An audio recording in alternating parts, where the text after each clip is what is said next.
আসসালামু আলাইকুম। সংবাদে আপনাদের সবাইকে স্বাগত জানাচ্ছি। আমি ফিরোজ তোহা। শুরুতেই সংবাদ শিরোনাম।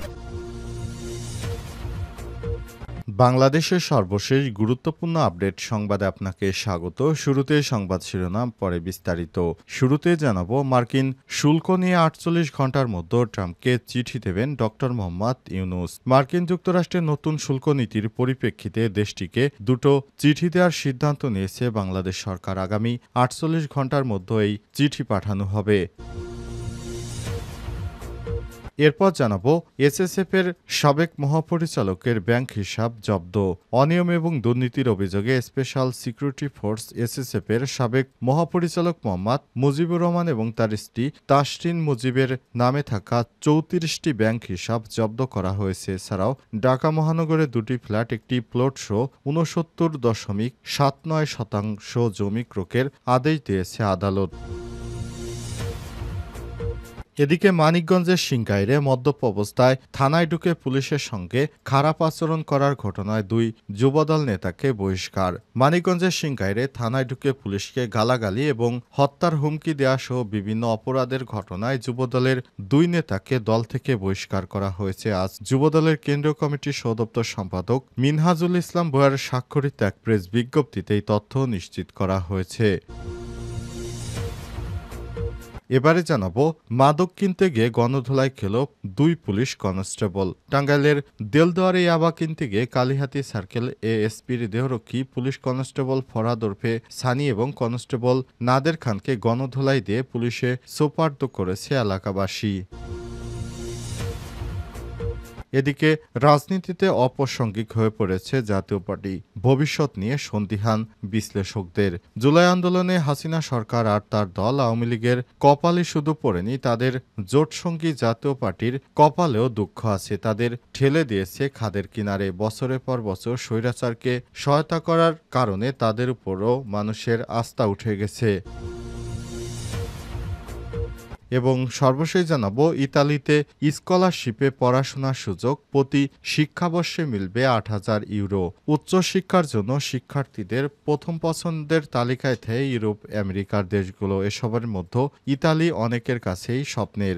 ইতালিতে উচ্চশিক্ষার জন্য ২০২৫-২৬ স্নাতকে ৩ বছর মেয়াদী কোর্সে ইতালির পক্ষ থেকে ৮,০০০ ইউরো প্রতি সেমিস্টারে সহায়তা দেওয়া হবে এবং রয়েছে উচ্চশিক্ষার সুযোগ। প্রিয় দর্শক, এতক্ষণ শুনছিলেন সংবাদ শিরোনাম, এবারে বিস্তারিত। তবে তার আগে বন্ধুরা, অনুরোধ থাকবে সংবাদটিতে একটি লাইক দিন। এই চ্যানেলে আপনি নতুন হয়ে থাকলে আমাদের সংবাদটি দেখতে দেখতে চ্যানেলটি সাবস্ক্রাইব করে রাখুন। কমেন্ট করে আপনার মূল্যবান মতামত জানিয়ে দিন আপনি বিশ্বের কোন দেশ থেকে বা বাংলাদেশের কোন স্থান থেকে আমাদের সংবাদটি দেখছেন এবং শুনছেন। আর বন্ধুরা, এই সংবাদটি আপনার সোশ্যাল মিডিয়া ফেসবুকে শেয়ার করে বন্ধুদের জানার সুযোগ করে দিন। জানিয়ে দিন আপনি কোন স্থান থেকে আমাদের সংবাদটি দেখছেন। এবারে বিস্তারিত। মার্কিন শুল্ক নিয়ে ৪৮ ঘন্টার মধ্যে ট্রাম্পকে চিঠি দেবে ডক্টর ইউনূস। মার্কিন যুক্তরাষ্ট্রের নতুন শুল্ক নীতির পরিপ্রেক্ষিতে দেশটিকে দুটি চিঠি দেওয়ার সিদ্ধান্ত নিয়েছে বাংলাদেশ সরকার। আগামী ৪৮ ঘন্টার মধ্যে এই দুটি চিঠি পাঠানো হবে বলে জানিয়েছেন প্রধান উপদেষ্টা প্রেস সচিব শফিকুল আলম। দুটো চিঠির মধ্যে একটি পাঠাবেন প্রধান উপদেষ্টা অধ্যাপক ডক্টর মোহাম্মদ ইউনূস এবং তিনি যুক্তরাষ্ট্রের প্রেসিডেন্ট ডোনাল্ড ট্রাম্পকে চিঠি দেবেন। অপর চিঠিটি বাণিজ্য উপদেষ্টা শেখ বশির উদ্দিন পাঠাবেন যুক্তরাষ্ট্রের বাণিজ্য প্রতিনিধি অফিসে ইউএসটিআরে। রোববার ৬ এপ্রিল অর্থ মন্ত্রণালয় অর্থ উপদেষ্টার সভাপতিত্বে অনুষ্ঠিত উচ্চ পর্যায়ের একটি বিশেষ বৈঠকের পর এই তথ্য জানান প্রেস সচিব শফিকুল আলম। বলেছেন, চিঠিতে বাংলাদেশ সরকার মার্কিন যুক্তরাষ্ট্রের রপ্তানি সহজ করার জন্য কি কি পদক্ষেপ নিয়েছে এবং নেবে, বাংলাদেশে ব্যবসা বিনিয়োগ সহজ করার জন্য কি কি পদক্ষেপ নেওয়া হবে তার কৌশলগুলো তুলে ধরা হবে। এ সময় তিনি বলেছেন, চিঠিতে যাই হোক, যেটা আমাদের বিজনেস বান্ধব হবে, আমাদের বাংলাদেশের বিজনেসের স্বার্থটা দেখা হবে।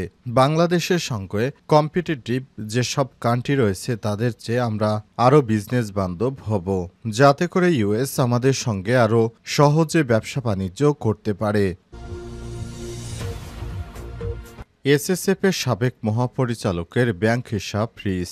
অনিয়ম দুর্নীতির অভিযোগে স্পেশাল সিকিউরিটি ফোর্স এসএসএফের সাবেক মহাপরিচালক মোহাম্মদ মুজিবুর রহমান এবং তার স্ত্রী তাসরিন মুজিবের নামে থাকা ৩৪টি ব্যাংক হিসাব ফ্রিজ এবং ঢাকা মহানগরে ২টি ফ্ল্যাট, একটি প্লটসহ ৬৯.৭৯ শতক জমি ক্রয়ের আদেশ দিয়েছে আদালত। রোববার ৬ এপ্রিল ঢাকার মেট্রোপলিটন সিনিয়র স্পেশাল জজ জাকির হোসেন গালিবের আদালত দুদকের আবেদনের পরিপ্রেক্ষিতে আদেশ দেয়। দুদকের পক্ষে সংস্থাটির উপপরিচালক মোহাম্মদ সিরাজুল হক ব্যাংক হিসাব ফ্রিজ এবং সম্পদ ক্রোকচে আবেদন করেছে। সব ব্যাংক হিসাবে ১,৪০,৯৯,২০০ টাকা রয়েছে। এদের মধ্যে মুজিবুর রহমানের ২৪টি এবং তার স্ত্রী ১০টি হিসাব। ক্রোক হওয়া সম্পদের মধ্যে মুজিবুর রহমান নিজ নামে থাকা মিরপুর মাটিকাটায় ৪,৫০০ বর্গ ফুটের একটি ফ্ল্যাট, নারায়ণগঞ্জের রূপগঞ্জে থাকা একটি প্লটসহ খিলক্ষেত মিরপুর, সাভার ও ঢাকা ক্যান্টনমেন্টে জমি ও স্ত্রীর নামে থাকা ক্যান্টনমেন্টে সাহারা এলাকায় একটি ফ্ল্যাট, বাউনিয়া এলাকায় ৭টি দলিলে জমি রয়েছে। দুদকের জনসংযোগ কর্মকর্তা এই তথ্য নিশ্চিত করে বলেছেন। দুদকের জনসংযোগ কর্মকর্তা বলেন, আদালতে দুদকের পক্ষ থেকে মুজিবুর রহমানের সম্পদ জব্দ ও অবরোধের আবেদন করা হয়। দুদকের পক্ষ থেকে আইনজীবী মীর আহমেদ আলী সালাম শুনানি করেছেন, পরে আদালত সেটি মঞ্জুর করেছে।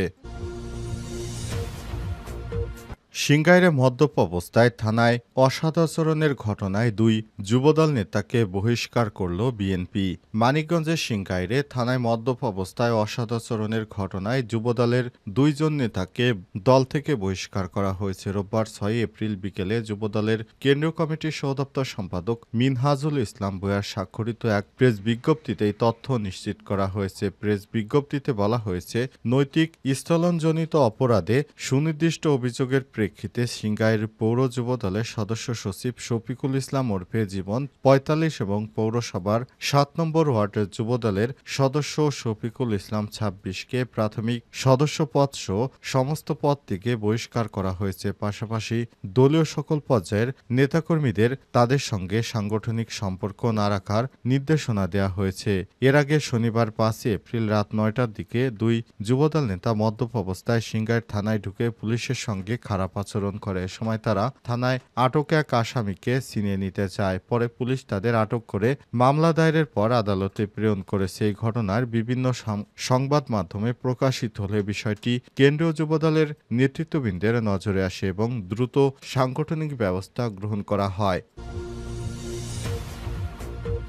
মাদক কিনতে গিয়ে গণধোলাই খেল পুলিশ কনস্টেবল। টাঙ্গাইলের দেলদুয়ারে ইয়াবা কিনতে গিয়ে কালিহাতী সার্কেলের এএসপির দেহরক্ষী পুলিশ কনস্টেবল ফারহান হোসেন ওরফে সানি কনস্টেবল নাদের খানকে গণধোলাই দিয়েছে জনতা। শনিবার ৫ এপ্রিল দিবাগত রাত ১:৩০টার দিকে উপজেলার ডোলা ইউনিয়নের কুপাখি গ্রামে এই ঘটনা ঘটে। এদিকে সাম্প্রতিক একটি ভিডিও সামাজিক যোগাযোগ মাধ্যমে ভাইরাল হয়েছে। এই ঘটনায় দেলদুয়ার থানার উপপরিদর্শক এসআই নন্দন চন্দ্র সরকার বাদী হয়ে পুলিশ সদস্য ও ২ মাদক সেবীকে আসামি করে থানায় মামলা দায়ের করে। পরে তাদের কারাগারে পাঠানো হয়েছে। ওই পুলিশ সদস্যরা কালিহাতী সার্কেলে কর্মরত ছিলেন। শনিবার রাতে ওই গ্রামের মাদক কারবারি খায়রুলের বাড়ি থেকে ৫০ পিস ইয়াবা ক্রয় করে ৪ যুবক ঘটনাস্থল ত্যাগ করছিলেন। গতিবিধি সন্দেহজনক হলে স্থানীয় জনতা তাদের আটক করে গণধোলাই দিয়ে পুলিশকে খবর দেয়। পরে থানা পুলিশ ঘটনাস্থলে উপস্থিত হয়ে বাথুলি গ্রামের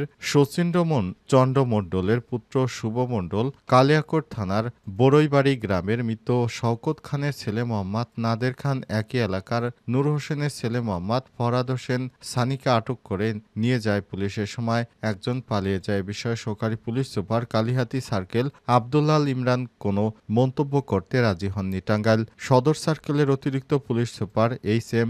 মাহবুবুর রেজওয়ান সিদ্দিকী জানান, মাদক মামলার পর তাদের আদালতের মাধ্যমে কারাগারে পাঠানো হয়েছে।